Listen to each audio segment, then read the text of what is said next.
been pretty good. I'm doing one of my main goals, which is to stay consistent. So I like how my year turning out so far.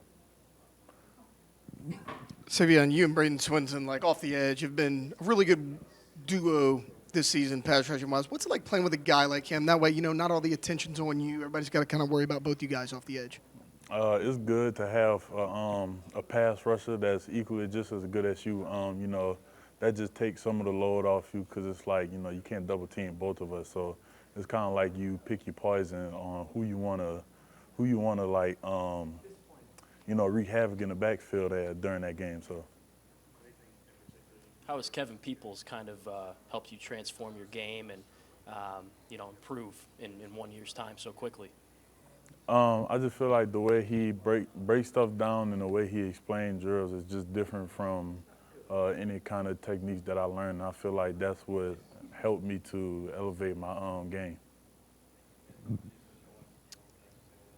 Going against Alabama, who likes to run the football, whether it's Milroe, Justice Haynes, Jim Miller. How important is pass rushing this week? Because if you guys can stop that run and get Milroe in the air, you guys have been really good at pass rushing. I mean, how important is that going to be this week?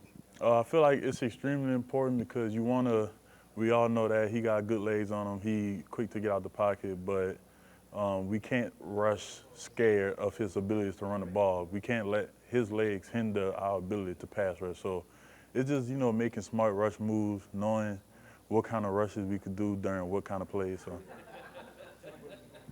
What do you remember about last year's game specifically? Because it's a decent amount of the same guys they have on their team, and same with you guys. Maybe just kind of what mistakes did you fall into last year that they're going to try to force you to do again this year?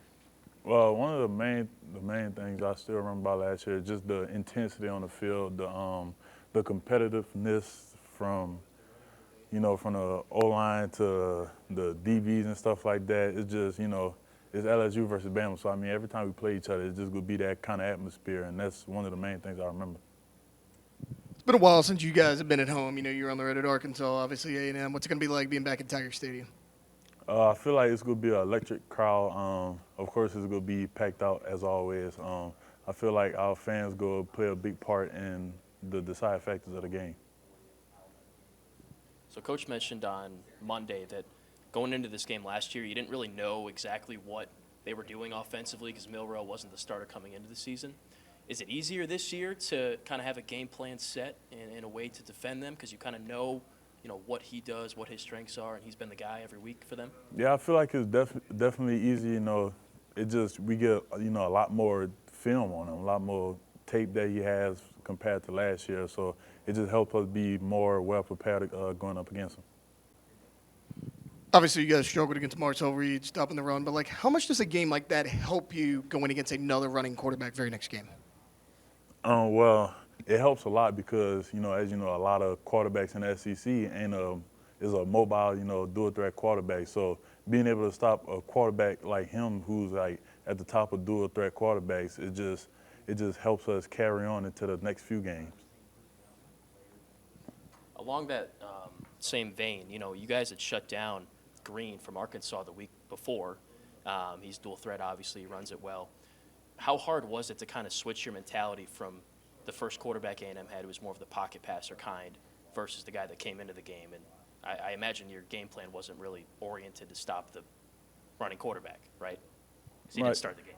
Yeah, one of the main things you gotta know when going into a game is, what kind of quarterback you could be facing.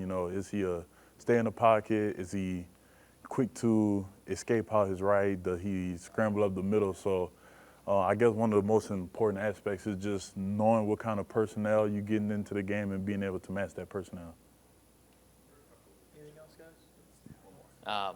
What did you guys do well against Arkansas to kind of shut down their dual threat, running quarterback? I felt like we stuck to the small details, whether it's if I'm squeezing down, do I keep my left foot up so I can have my hip open and run outside, or just other small details like that. I felt like we really paid attention to that throughout the week, which helped us win the game.